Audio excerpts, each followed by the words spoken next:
오뚜기처럼 일어선 그녀의 인생 스토리. 사랑하는 아들과 자신을 위해 오늘 이 자리에 선 강연의 주인공 홍정임 강연자님을 소개합니다.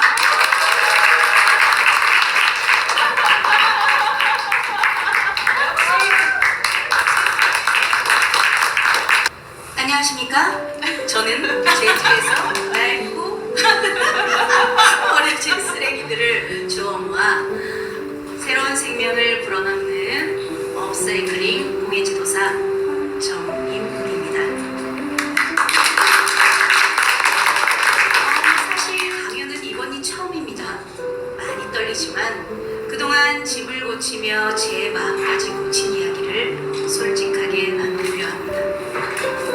제 인생이 이렇게 흘러갈 줄은 몰랐습니다. 2014년 7월 28일 저는 고향인 제주로 돌아왔습니다. 육지에서 결혼을 하고 아이를 낳고 아주 평범한 행복을 꿈꿨습니다. 제 꿈이 뭐였냐고요? 현모양처. 생각랑 좀 안 어울리죠? 안 해본 일이 없었습니다. 식당 일부터 페인트 일이며 도배 일이며 타일도 날라봤고 입주 청소 일도 해보았습니다. 밤에는 편의점 알바까지 어떤 일이든 저는 마다하지 않고 해왔습니다. 친구들이 말하더군요. 제주어민 다들 농사 짓고 살더라. 사실 저는 어릴 때 다짐했습니다. 농부한테만큼은 절대 시집 안 갈 거야. 학교보다 밭에 더 많이 가던 어린 시절 때문이었습니다. 그런데 막상 밭에 다시 서니 제 몸이 제 손이 기억하더라고요. 손은 기억했고 땀은 솔직했고 나는 거짓말을 하지 않았습니다. 그렇게 저는 34살의 여성 농부가 되었고 귤나무 500평을 돌보며 아들과 다시 숨을 쉬기 시작했습니다. 바쁜 와중에도 아이의 심리 치료는 한 번도 거른 적이 없었습니다. 불안하고 무서운 나날들을 보내며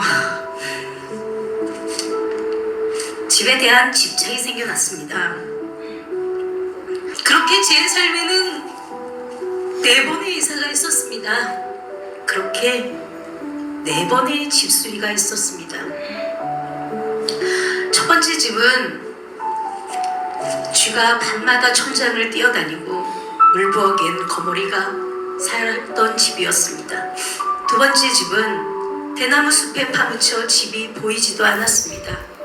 세 번째 집은 비만 오면 벽에서 물이 새던 30년 된 구멍가게였습니다. 근데 이상하게도 저는 그 집들을 볼 때마다 도망치고 싶지 않았습니다. 망가진 집을 보면 고칠 수 있겠는데? 라는 생각이 들었습니다. 아마도 제 마음이 그랬기 때문이겠죠. 정신없이 달리다 보니 건강검진을 여러 번 못 갔습니다. 그러다 일상생활이 안 될 정도의 통증이 찾아왔고 2023년 10월 자궁수술을 하게 되었습니다. 수술 후 제 몸은 완전히 달라졌습니다. 예전처럼 움직일 수도 없었고 조금만 무리해도 기운이 바닥이 났습니다. 그리고 2024년 11월 14일 구안하사 안면마비가 찾아왔습니다. 거울 속 제 얼굴이 너무 낯설어서 눈물이 났습니다.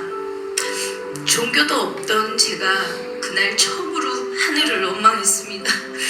제가 뭘 그렇게 잘못 살았나요? 그때 알았습니다. 몸이 망가지면 마음은 더 빨리 무너진다는 것을요. 이사갈 집을 구하지 못해 많은 스트레스로 인해 이런 병이 찾아왔나 봅니다. 그렇게 전전긍긍하고 있을 때 인스타에 올려둔 폐가 영상을 보고 연락이 왔습니다. 집 하나 나왔는데 한번 볼래요? 완전 폐가예요. 비가 쏟아지는 날 그 집을 처음 보고 저는 솔직히 이런 생각이 들었습니다. 와, 계곡산장이다. 곰팡이 냄새, 무너진 벽, 축축한 바닥, 그리고 제 마음속 질문 하나. 내가 이걸 고칠 수 있을까? 그런데요, 이상하게도 그 집 앞에서 도망치고 싶지 않았습니다. 그 집이 마치 제게 이렇게 말하는 것 같았어요. 괜찮아. 천천히 해도 돼. 저는 다시 망치를 들었습니다. 벽을 긁어내며 제 마음속 깊은 상처를 꺼냈고 천장을 뜯으며 억눌러 두었던 감정을 마주했고 페인트를 칠하며 제 인생에 다시 색을 입혔습니다. 몸은 힘들었지만 마음은 이상하게도 편안해졌습니다. 집이 고쳐질수록 저도 조금씩 회복되고 있었습니다. 그때 처음 알았습니다. 내가 집을 고친 게 아니라 나를 돌보고 있었다는 걸 말이죠. 혹시 여러분 제 직업이 목수냐고요? 아닙니다. 저는 제주에서 나고 자란 업사이클링 공예지도사입니다. 저는 바다에서 자랐습니다. 바다는 저에게 여행지가 아니라 놀이터였고 울고 싶을 때 가는 곳이었습니다. 그 바다가 제 인생을 이렇게 끝까지 붙잡아 줄 줄은 몰랐습니다. 고향으로 돌아와 바라본 바다는 너무 많이 변해 있었습니다. 예전엔 바닷소리만 들리던 곳에 플라스틱 소리가 부딪히는 소리가 섞였고 조가비보다 쓰레기가 눈에 먼저 들어오기 시작했습니다. 진짜 마음이 너무 아팠습니다. 왜 이렇게 더러워졌을까? 사람들이 왜 이럴까? 그런데 어느 순간 이런 생각이 들더군요. 아무것도 하지 않으면서 나는 왜 사람들을 원망하고 있을까? 그래서 저는 다시 바다를 걷기 시작했습니다. 제주 여러 바다를 다니며 비치코밍을 했습니다. 바다에 떠밀려온 것들을 하나하나 주웠습니다. 깨진 유리, 색이 바랜 플라스틱, 어디서 왔는지 모를 조각들. 아직 쓸만한데? 이걸로 뭘 만들 수는 없을까? 그래서 저는 그 조각들로 모래 액자를 만들고 조가비 모비를 만들기 시작했습니다. 그렇게 학교에 나가 수업도 하고 장애인 시설에서도 관심을 갖고 연락이 오기 시작했습니다.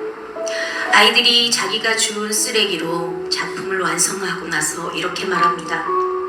이거 내가 만든 거예요. 바다가 조금은 깨끗해진 것 같아요. 저는 그 말 한마디에 확신했습니다. 이건 공예 수업이 아니라 마음을 고치는 시간이라는 걸요. 저는 그저 제주에서 나고 제주에서 살며 바다를 걷고 쓰레기를 줍고 손으로 무언가를 만들며 살아가고 있을 뿐입니다. 집을 고치며 저 자신을 고쳤던 것처럼 이제 바다를 통해 여러분 마음속에 작은 숨구멍 하나를 내고 있습니다. 사람들이 자주 묻습니다. 어떻게 그걸 혼자 다 하셨어요? 저는 이렇게 답합니다. 안 하면 아무도 대신 해주지 않더라고요. 여러분, 저는 집을 고치며 제 몸과 마음을 고쳤습니다. 완벽하게 낫진 않았지만 다시 살아갈 수 있을 만큼은 회복되었습니다. 그래서 저는 믿습니다. 집은 고치면 살아나고 사람도 다시 고치면 살아납니다. 버려진 쓰레기도 조금만 만져주면 다시 살아납니다. 오늘 이 이야기가 여기 계신 누군가에게 나도 무언가를 다시 할 수 있겠다 그런 마음 하나 남겼다면 그걸로 충분합니다.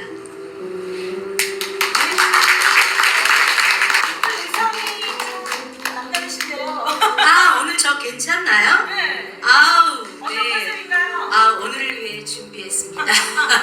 내가 제일 잘 나가, 내가 제일 잘 나가. 네, 여러분, 무대하면 반짝이 아니겠습니까? 오늘 이 자리를 빌어서 저의 헤어와 메이크업을 예쁘게 꾸며주신 고준영 선생님과 김소희 선생님께 감사의 말씀드리겠습니다. 자, 지금까지 업사이클링 공예지도사 홍정임이었습니다. 감사합니다.